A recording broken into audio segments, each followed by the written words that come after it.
Jayo Radha Madhava Kunja Bihari Jayo Radha Kunja Bihari Jayo Radha Madhava Kunja Bihari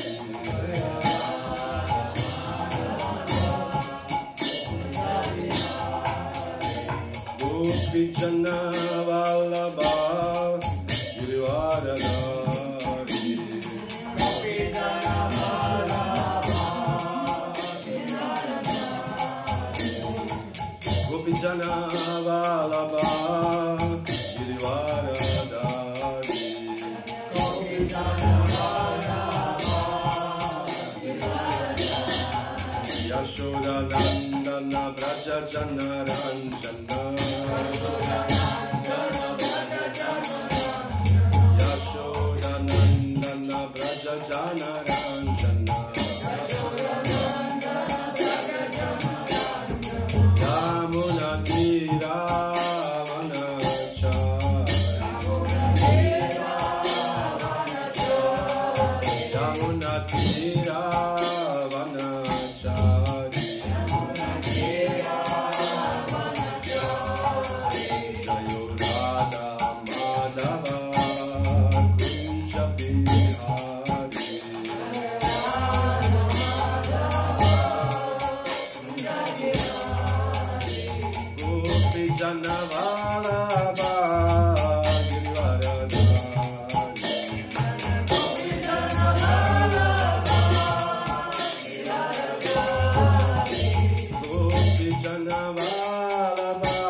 Jaya Shri Caitanya Jaya Nityananda Jaya Shri Caitanya Jaya Nityananda Jaya Shri Caitanya Jaya Nityananda Jaya Shri Caitanya Jaya Nityananda Jaya Shri Caitanya Jaya Nityananda Jaya Dvaita Chandra Jaya Gaura Bhakta Vrinda Jaya Dvaita Chandra Jaya Gaura Bhakta Vrinda Caritamrita ki Jaya. Zuerst lesen wir von Srila Prabhupads Transcendental Diary.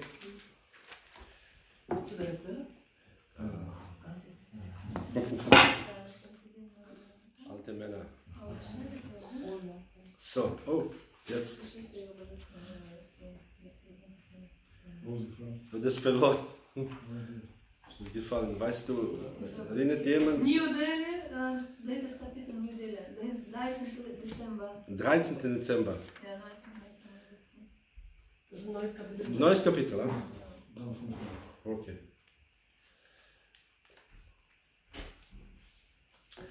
So, Prabhupada, Transcendental Diary from New Delhi, December 13, 1975.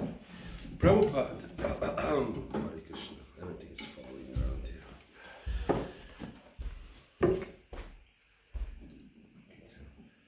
Es geht, danke.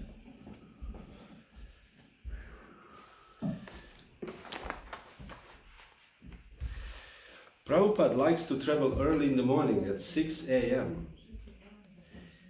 He chanted Gayatri Mantra, donned his coat, gloves and hat and headed for the door. In a flurry of activity, Harikesh and I quickly packed the last-minute items. Harikesha placed a dictaphone and Bhagavatams into a black attaché case.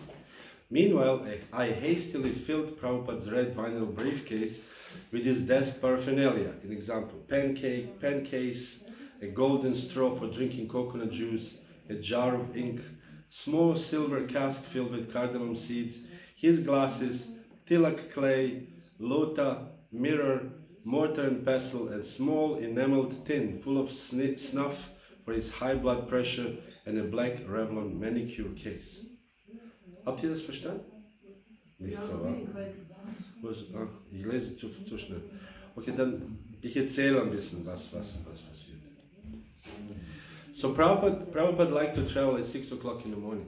This is interesting because Prabhupada says to devotees many times that devotees should not travel late in the night, particularly not traveling in the night, because many accidents happen with the devotees.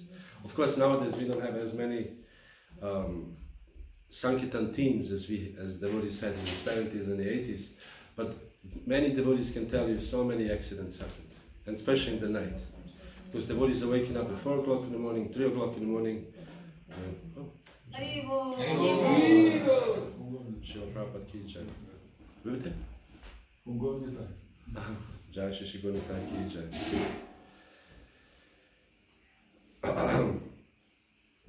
And devotees are, fasting or whatever, Ekadashi, and then they drive in the night, 11, 12 o'clock. It's very dangerous. It's gefährlich to travel at night. There's so many instances devotees have accidents. So Prabhupada did not like the devotees traveling in the evening, so better stay overnight and travel in the morning. Prabhupada lived at 6 o'clock in the morning. And this is what Prabhupada brought with him. He put his coat, gloves, and a hat. Interesting. Prabhupada was never, you can say, austere. Like sometimes devotees have, winter time. I know when I joined, in the winter time to go in a long sleeve kurta is mild, short sleeves, no socks, freezing Vrindavan, freezing cold. This is Maya. Of course. One devotee told me he was carrying his book bag. A book bag was so filled with books, and he said, after like some time, your shoulder hurts so bad, and he said, let it hurt. It needs to be hurt. Needs to hurt because this is to show, to remind me that this material body is terrible. So Prabhupada was not like this. Prabhupada was normal person. Prabhupada actually never walked barefoot, by the way, for your information. Prabhupada never walked barefoot. Even in the apartment, if he would come from the temple, take his shoes off, he would put on slippers. Pantoffeln, wie sagen wir in Deutsch? Pantoffeln. Prabhupada would always wear shoes, even inside. So Prabhupada he has these gloves, it's cold. Although this is December, New Delhi. December, New Delhi could be quite cold, isn't it? You're in Nepal, must be even colder. December. So Harikesh and Harishori Prabhu packed last minute items. So then he writes, what is the last minute item? Dictaphone. Prabhupada was always, you cannot forget dictaphone, because Prabhupada, by the way, Prabhupada did not write any of these books. But we have Prabhupada's books, he always dictated them. Prabhupada wrote first and second cantos, he actually wrote with his hand. But the rest, Prabhupada just spoke. And we can see this, Prabhupada's keys. Dictaphone. So this is how all books are wrote like this. So therefore sometimes there's mistakes, as with this famous mistake in the Bhagavad Gita that Prabhupada records the planet of the Pitris, Pitriloka, Pitris, and the planets of forefathers. And devotees did not know what Pitri is, and he said, the planet of the trees. He didn't know what Pitri is. So it sounds like trees, so planet of the trees. So this was later corrected and so, but so. Once one devotee, I was actually translating something, and I was transcribing from one lecture to some text. So I told him it's 8 cities, 8 mystic cities. So devotee from America, city means city, the Stadt. So he wrote 8 Städte. No, not 8 states, 8 cities, 8 cities. Oh, cities, because cities is city. Anyways, so to come back to this. So they packed up the dictaphone, and Bhagavatam, Prabhupada had always this Bhagavatam, Ashtatika Bhagavatam. Ashta means 8, and Tika means commentary or purpose. So Ashtatika is the 8 of Acharyas, commentary on Srimad Bhagavatam. Each verse with commentaries of 8 Acharyas. So when Prabhupada would translate a verse into English, he would read the purpose of all the 8 Acharyas, and out of these 8 Acharyas he would create his own, and his own realization he would put the purport. So this is how Prabhupada always had this Ashtatika Bhagavatam. So that was like, you cannot forget this, because sometimes people forget. Once Prabhupada was in Mayapur, and they just arrived from Calcutta, and Prabhupada said to Tamakrishna, they arrived, Tamakrishna Maharaj was his servant, and he said, give me the key. And Tamakrishna says, Prabhupada, I forgot the key. And this key was very important, because this key was locking the Prabhupada's, it was Prabhupada's office in Calcutta. So it was locking his shelf in the table. Every table sometimes has a desk, this little shelves. So you opened this, and inside there's another key, and this key would open a locker, and in this locker inside there was another key which would open his treasury, this box. So Prabhupada had this system, and so Tamakrishna Maharaj forgot his key, and Prabhupada was so angry. He said, you want to be this and that, let's go back immediately to Calcutta to bring my key. To go 4 hours back to Calcutta, at that time was not so easy. Nowadays you just take a taxi or whatever, soon to be helicopter.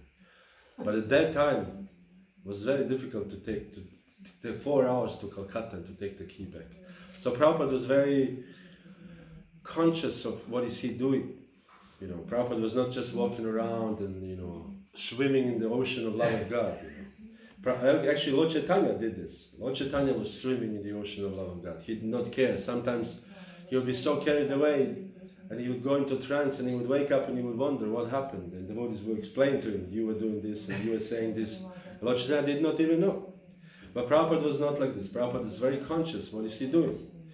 And in this same office in Calcutta, Prabhupada would write a list of items in the office. He said this is the standard, this was at that time the standard of every government office. Because people steal, So, they take the chair, so he writes 2 chairs, 1 table, 1 this. So there's a list. So you cannot, when he comes back, he's look at his list if everything is there. So Prabhupada was very conscious of what is he doing. So this is a very good lesson for the devotees, that we also consciously approaching our Krishna consciousness. Prabhupada said, first be conscious, then Krishna conscious. Because devotees, as we call this devotee language, spaced out. So I said, spaced out bhaktas, new bhaktas, oh my God. Once, this is my favorite example, one devotee told me, devotees had program, some public program. So it was on the little one on the hill. So the devotee was going on a hill like this, and he would park the car a little bit like this, going to like this. And he told one bhakta, he said, put the stones underneath in case, rolls the car, for safety. So bhakta thought, I should put stone. So he put stone in front of the in the case the car rolls uphill. You never know. It's a material world. So this is called spaced out. So many times, spaced out. Oh my God. So devotees has to be first conscious, then Krishna. We see from Prabhupada here. So then, he had a black attaché case, this case. Meanwhile, I hastily filled Prabhupada's briefcase with his desk paraphernalia. This is what Prabhupada had on his desk. If you go to America, in many temples, like Los Angeles, Denver, New York, where else Prabhupada was, and Hawaii, particularly in Hawaii. In Hawaii, there's a second floor is the Prabhupada's room, and there's the Prabhupada's bed, and whatever Prabhupada used, the desk, whatever Prabhupada was using, this pen and everything, stays still there.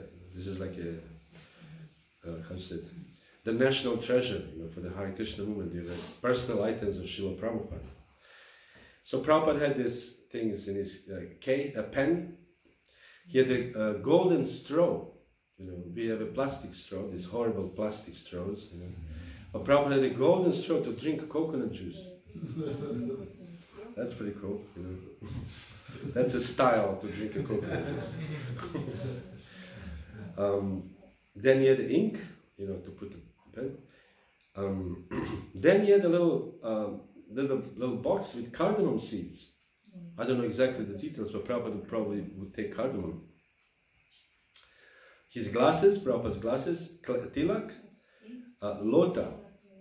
Lota is a thing when you go to the bathroom. The sadhus in India, they have their own lota. This lota is used for all kinds of things, for bathing and things like this. Lota is a very part of the sadhu echelon in India. I don't know, Nepal also. Lota is very important. Then mirror, Prabhupada had mirror, to put tilak on. In India, every sadhu has a personal mirror. Each devotee, I think. Nowadays, of course, there are mirrors everywhere. And particularly when I joined, in Vrindavan, it was shame to have like a proper mirror. So you have to have it broken and, little rusty, broken. Then it's proper. So you cannot really see really well, because to see your face means Maya, to see your beautiful face. This was considered very much Maya. And Bhaktisiddhanta Saraswati considered so much Maya to see his face that he never put tilak on the mirror. Imagine, he just put tilak like this. He said, I cannot, Bhaktisiddhanta Saraswati said, I cannot look at the face of this donkey. He was so devotees, Vrindavan devotees, they had this also. I take a broken mirror, or old, or you find somewhere, this little rust around. This was the best. Anyways, so Prabhupada had this mirror. Then he had a mortar and pestle. This, how you call this? Mortar? To make where is it? To make the spices. Prabhupada is very particular about the spices, Nowadays we devotees, of course in the West, our spices are salt and pepper, This was everybody. If you look at some recipes, like, sometimes when you cook, you look some recipes on YouTube. Mostly recipes in Germany or Western Europe is more like salt and pepper and zwiebeln. This is like three biggest things. People don't know, and now they have a kurkuma, they put, but these are all Indian spices. Before it was just salt and pepper and some zwiebeln. That's it. Knoblauch. Very tasty. So Prabhupada had this. Prabhupada was very precise about the spicing, and he was teaching his disciples how to actually cook. Prabhupada, early devotees were taught personally by Prabhupada how to cook. I read this one article, Yamuna Devi, famous Mataji in our movement. She has left her body some years ago. Prabhupada personally told her, this spice, go with this spice with that spice. So she was cooking just the way Prabhupada liked. And she was very much, she wrote this wonderful book, Yamuna Cuisine, or we have this vegetarian kitchen. And there's a pretty big book, and it's very subtle spicing. This is like interesting. For example, she spiced even halava with some really cardamom, a little bit, or a little bit nelkin, it's very, and it tastes really subtle.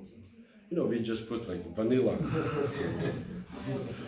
butter, to make it halava. But she has a really subtle way of making these things. So Prabhupada is also very precise in that sense.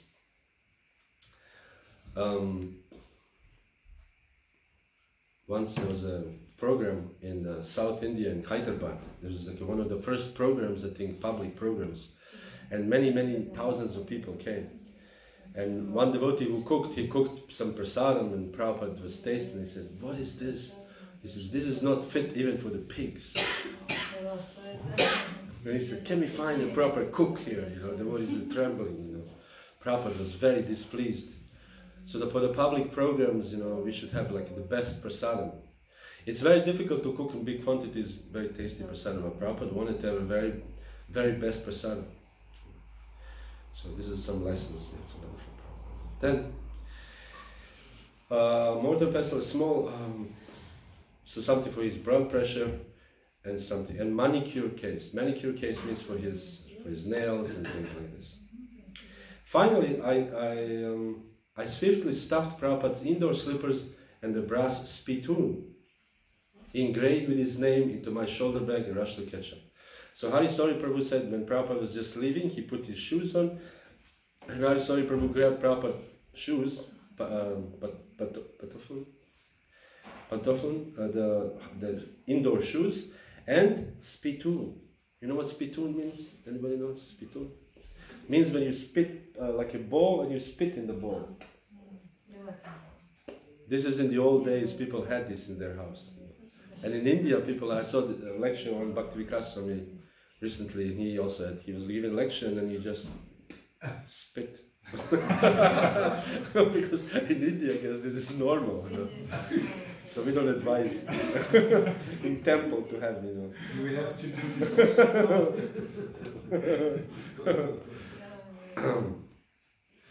Okay, so this was so far what I read.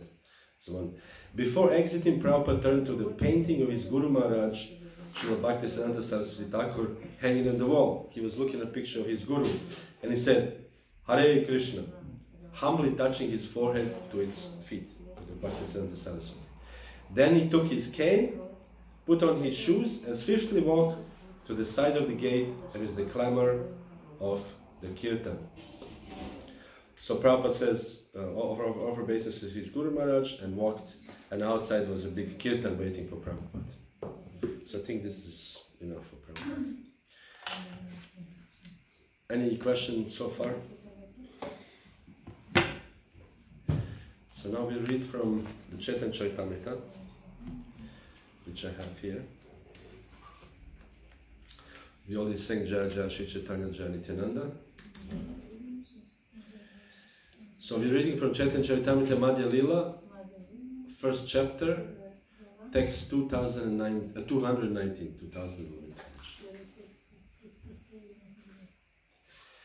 Nityananda Haridasa Shrivas Gadadara Mukunda Jagadananda Murari Vakreshvara. All the Vaishnavas associates of the Lord were present, including Nityananda Prabhu, Haridas Thakur, Shrivas Thakur, Gadadhar Pandit, Mukunda, Jagadananda, Murari, and Vakreshwar.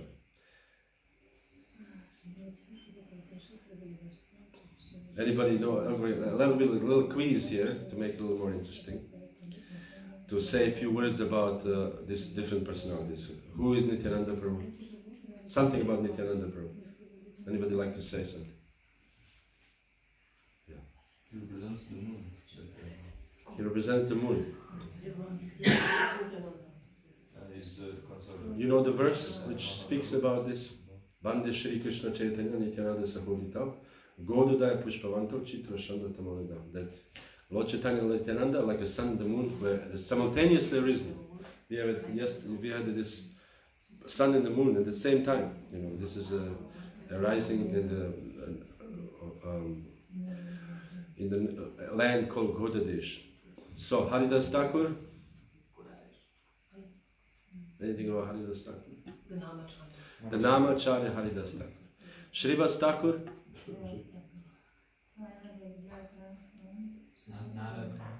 Narada Muni. Gadadhar Pandit. Shri Advaita Gadadhar Shrivasati Gauradesh. Gadadhar Pandit is Srimati Radharani. In one sense. There's some little complication there, but something like this. Mukunda. Sanjaya Mukunda Vasu Goshadigaya. One of the favorite singers, Mukunda. Jagadananda.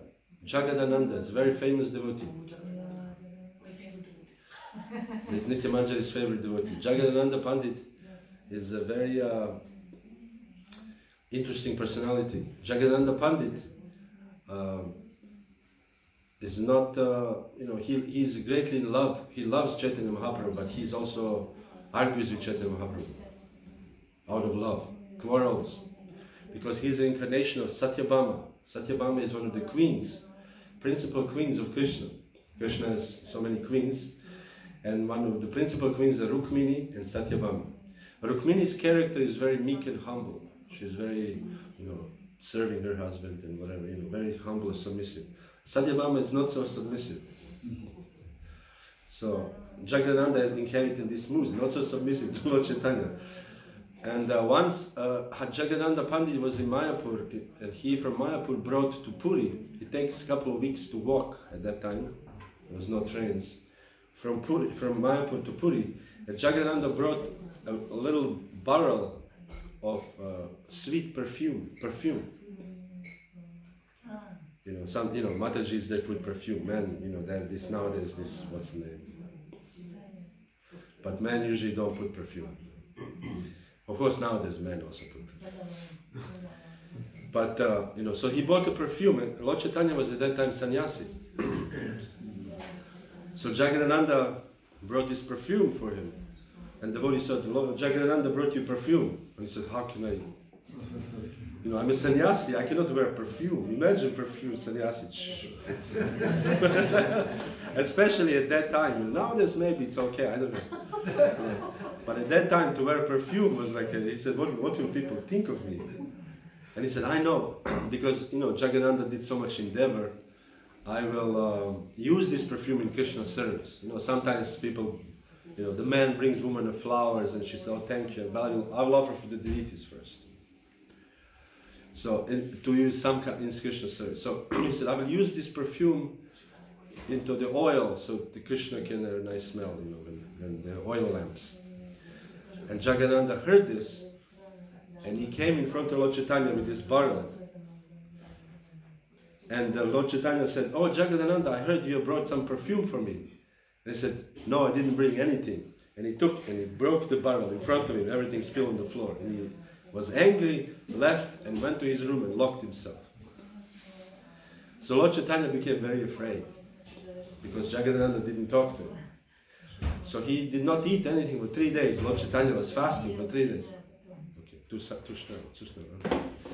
So Lord Chaitanya was fasting for 3 days because he was afraid of Jagadananda. And after 3 days, Lord Chaitanya knocked at his door. He said, Jaga, he called him Jaga. He said, give up this pride and cook something for me.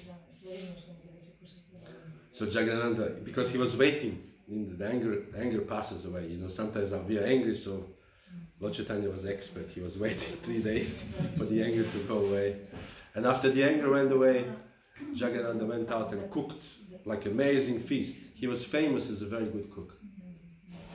So Lord Chaitanya was tasting and he said, Jagadananda, even when you are angry, your food tastes like nectar.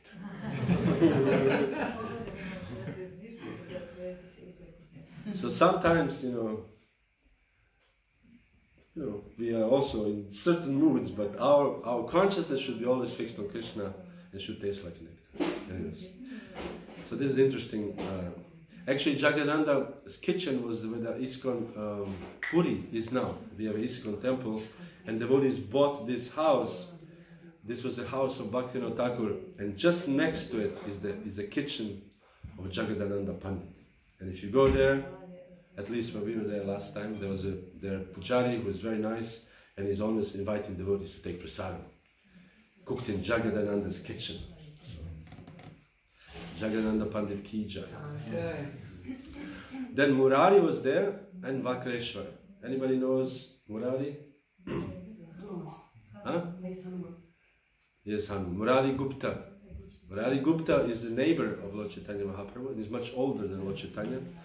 So he was observing Lord Chaitanya growing up. Lord Chaitanya did some very funny things. Very funny things to Murari. It's described that I don't want to even maybe say. But Murari was always, they had a very nice relationship.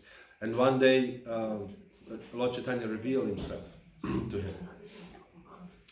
So Murari Gupta is a very intimate associate of Lord Chaitanya. And Vakreshwara Pandit is a very famous devotee in our line. He's one of the gopis. There's I don't know, there are two gopis, like sisters, so he's one of them, Vakreshwara Pandit, a dancer, famous dancer.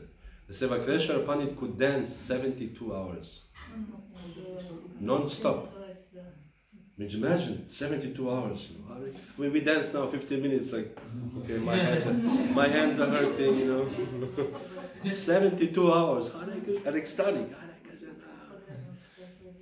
There was this one devotee in Vrindavan many years ago, every Ekadashi, he would just stand and sing and dance all night because Ekadashi.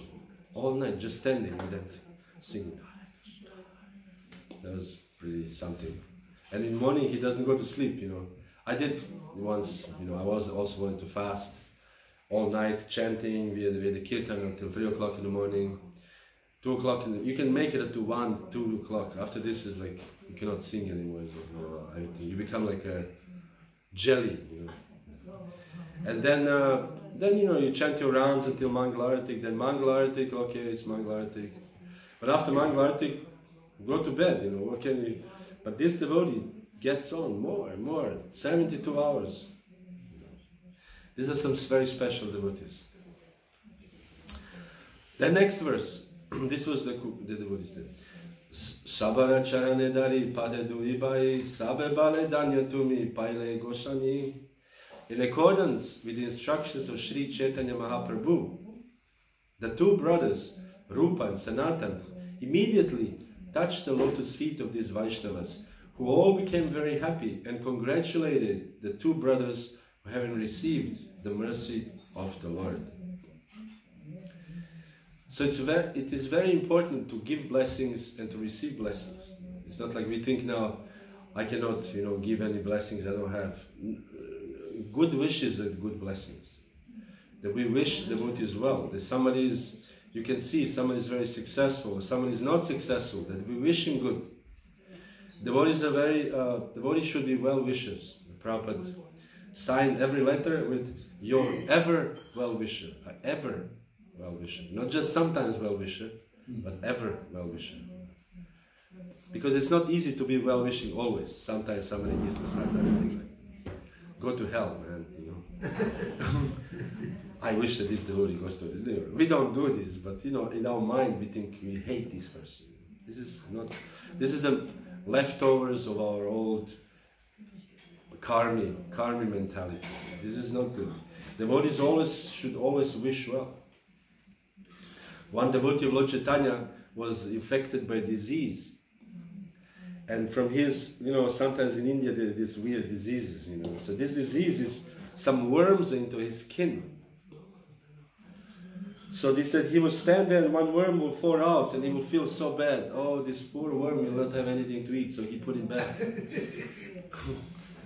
This is a well-wisher, Of course, we shouldn't do this, We get infected and it's, oh no, these poor bacteria. No, we should, kill them because we need our body to serve Krishna. But well-wishing is there. Sometimes we, drive on the street and run over somebody, run over some animal, not body, but animal. What to do, Hare Krishna, Once I was actually we were in the car with Indra Swami. We were from the airport in Delhi, going to Vrindavan. And a dog just came out, unexpected, and ran over a dog. And Indra Swami said, stop it. Stop the car. We stopped the car and he ran and he was chanting Hare Krishna. He said, come, everybody's here, Hare Krishna. So he was singing to a dog who was there, dying on the street. So accidents happen, but we are always well-wishers. Actually, this was a blessing to the dog. They actually get chanted Hare Krishna. Not that we now walk around and see where is the dog. Okay, now cat. Ran over. Hare Krishna. We don't do this purposefully. But we are well-wishing friends to everybody, basically. So, Purport. This behavior is indicative of real Vaishnavas. So this is the real Vaishnava, Prabhupada says. When they saw that Rupa and Sanatana were fortunate enough to receive the mercy of the Lord, they were so pleased that they all congratulated the two brothers. So meaning somebody is getting mercy of the Lord, very nice. We should congratulate people when we think, oh, this person. A jealous person, Prabhupada says, in the dress of a Vaishnava is not at all happy to see the success of another Vaishnava in receiving the Lord's mercy. This is a jealous person or envious person. You see somebody is getting the mercy, we think, this guy. Unfortunately, Prabhupada says now even a little more. In this age of Kali, there are many mundane persons in the dress of Vaishnavas. And Srila Bhaktivinoda Thakur has described them as disciples of Kali. He says, Kali Chela. Chela means disciple, is the disciple of Kali. He indicates, Bhaktivinoda Thakur, that there is another Vaishnava, a pseudo Vaishnava. Pseudo means, what's a pseudo? Pseudo, like so-called Vaishnavas. With tilak on his nose and kanti beads around his neck, such a pseudo Vaishnava associates with money and women and is jealous of successful Vaishnavas. Although passing for a Vaishnava, his only business is earning money in the dress of a Vaishnava. Bhaktivinoda Thakur therefore says that such a pseudo Vaishnava is not a Vaishnava at all, but a disciple of Kali Yuga. Imagine somebody says, well, you're not a Krishna Chela, you're Kali Chela. This is horrible. Disciple of Kali. A disciple of Kali cannot become an acharya by the decision of some high court. This is a little bit of a jab. You know what jab is in boxing? You know, this is a big punch, and jab is like one, just one, not serious, but one punch in the face. So Prabhupada, this is a jab into his God brothers, because after the Gaudiya Math, after Bhaktisiddhanta Saraswati left his body, the Gaudiya Math dissolved, and so they were going on the court to decide who is Acharya. And Bhaktisiddhanta Prabhupada says here, you cannot be, the court cannot decide who is Acharya, who is not an Acharya. He said, mundane votes have no jurisdiction to elect a Vaishnava Acharya. Meaning you cannot go to the court and say, oh, he's an Acharya. Court, there's some judge, karmic judge can tell you this is Acharya. A Vaishnava Acharya is self-effulgent. There's no need for any court judgment. So this is Prabhupada's proof who is a Vaishnava Acharya, self-effulgent. Meaning that this devotee is so empowered that nobody can say nothing about it.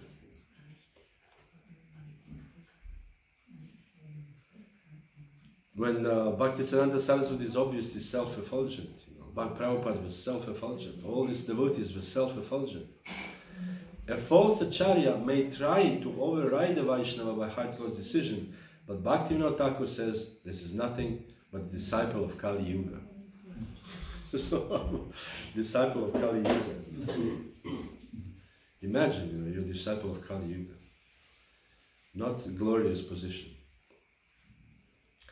So, this is a kind of a very sobering purport here by Prabhupada, which means that it's not like whoever wears a tilak, or that this is a pure devotee, or sometimes in India, especially in India, especially nowadays, due to the influence of the media, somebody can become very big personality, very famous personality within minutes. You get 300,000 hits. YouTube, you get 1 million hits. That means that you're a very advanced person. If you get 1 million likes in YouTube, that means you're a very advanced person nowadays. If you have 25 views, that means you're not advanced. This is the Kali Yuga judgment, who is advanced, who is not advanced. But the point here is not this. The point is that there are people who are envious of real Vaishnavas. And therefore they present themselves. For example, even in the Krishna book, there's this Pondraka who thought he is Krishna. And he glued another 2 arms. So he has 4 arms. Imagine, you glue your arms, you know. And then you say, I'm Vishnu, look, 4 arms. So this is called envy, you know. And then Krishna came and he faced him. And when Krishna saw him, he was laughing. He said, Krishna could not stop his laughing. It was really funny. It must be really funny. The guy said, I'm Vishnu, you know, and you're actually Vishnu. You look at this guy. with 2 glued arms. How did he do this, you know? Where do you glue arms? Anyways. So this is called envy. This is envy. Of course, Krishna just severed his head immediately. You know? Okay, show him now. Now you cannot glue your head back. You know? But the envy is a very, very important thing. Prabhupada says here, everyone desires to be greatest personality in this material world. Everyone wants to be the greatest, the most wonderful. And dvesha, icha dvesha samutena, this is the verse. Dvesha means envy. When one becomes envious of Krishna, the Supreme Personality of Godhead, why one thinks this way. Shishi Vijay Gauradesh ki jai.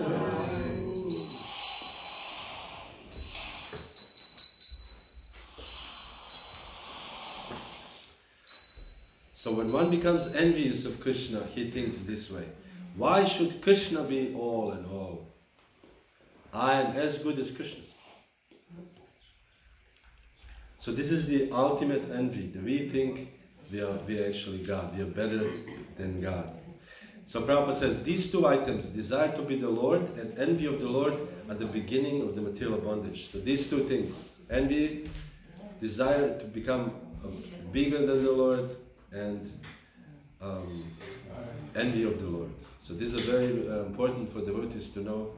We should not envy Krishna. We should accept Krishna as the Supreme God. I am not. That's it. I am not. And by understanding this, we should understand that Krishna moves every living entity.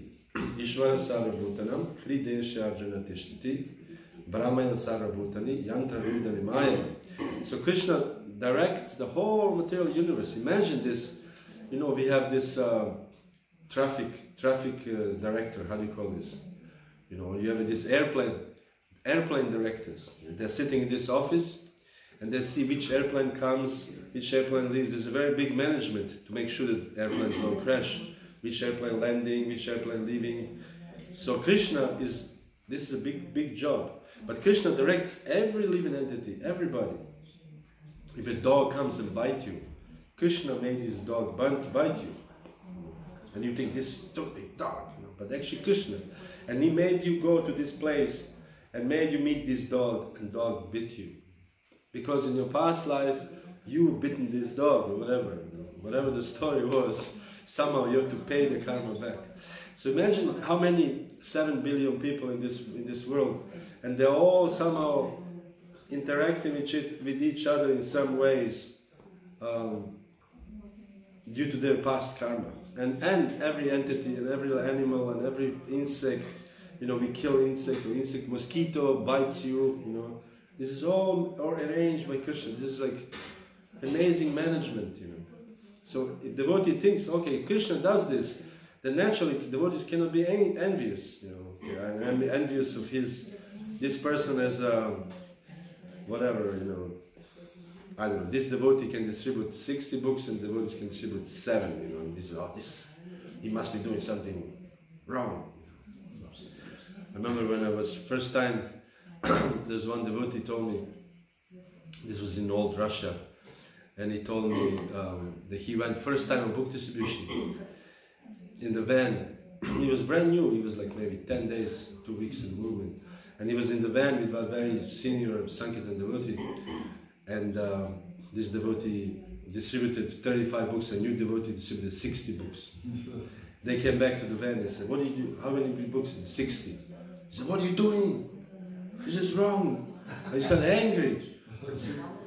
You know, as a new devotee, I don't know, you just told me to go out to sell books, I did, you know. A new person. He said, this is very wrong. And he started chastising me. How can you distribute more books than me? You will become very puffed up and this and that. The devotee was, this is envy. We are not envious of other devotees at all, in any ways. You know, or we go to, or brahmachari lives in a temple and he goes to a house and we grihastha and he says, oh, look at what I have. Peanut butter,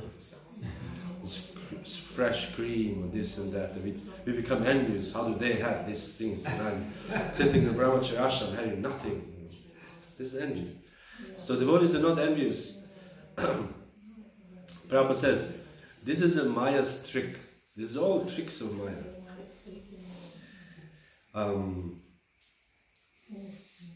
So we should not fall for tricks of Maya, and we should try to be, Prabhupada says, we should be very, very careful. We should be very careful to understand this, and by having this solid base that we accept Krishna as the Supreme Personality of Godhead, and Prabhupada says here, he quotes this verse, very interesting verse, Shruti Smriti Puranadi Pancharatra Vidivina Aikanti Hare Bhakti Utpatayava Kalpate. This is the verse from the Bhakti Rasamrita Sindhu, Nectar Devotion. This is devotional service that ignores the authorized literatures like the Upanishad, Shruti, Smriti, Puranas. Upanishads and Puranas and Narada Pancharatra, Prabhupada says, is simply unnecessary disturbance in the society. So whatever we think has to be in line to this Shruti, Smritis and Puranas. And therefore, then if we act in such a way, we will not be envious, we will not be, overcome by the lower gunas. Okay, thank you very much. Srila Prabhupada ki jai. Any questions?